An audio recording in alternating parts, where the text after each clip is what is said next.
గౌరీదేవి అమ్మవారి ఊరేగింపు అంగరంగ వైభవంగా అత్యంత భక్తి శ్రద్ధలతో నిర్వహించామని కార్యక్రమ నిర్వాహకులు పల్లంటి గంగాధర్ తెలిపారు.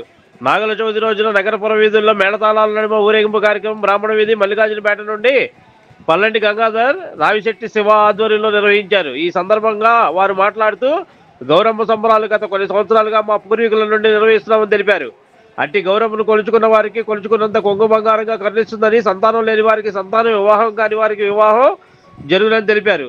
దీపావళి పండుగకి 2 రోజుల ముందు నుండి అత్యంత భక్తి శ్రద్ధలతో మహిళా ముత్తైదులచే కార్యక్రమాన్ని మొదలుపెట్టి నాగుల చవితి పండుగ రోజున గౌరమ్మను మేళతాళాలతో నగరపుర వీధుల గుండా ఊరేగింపు కార్యక్రమం నిర్వహించి అనంతరం కృష్ణానది నదిలో నిమజ్జన కార్యక్రమం నిర్వహించారు. ఈ ఊరేగింపులో మేళతాళాలు, డీజే, మహిళా బృందంచే కోలాటం, అమ్మవారి వేషధారణ, విన్యాసాలు భక్తులను ఎంతగానో ఆకట్టుకున్న ఈ కార్యక్రమానికి నగర ప్రముఖులు హాజరై ప్రత్యేక పూజా కార్యక్రమాలు నిర్వహించారు. అమ్మవారిని ఊరేగింపుగా మహిళా ముత్తైదులచే జై గౌరమ్మ, జై జై గౌరమ్మ అనే నామస్వరంతో నగర పుర వీధులు ఆధ్యాత్మిక వాతావరణంలో విరచిల్లింది. ఈ కార్యక్రమంలో మహిళా ముత్తైదులు పెద్ద ఎత్తున పాల్గొన్నారు.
కార్యక్రమం నాగల చవితికి మేము చాలా అంగరంగ వైభవంగా నిర్వహించుకుంటాం.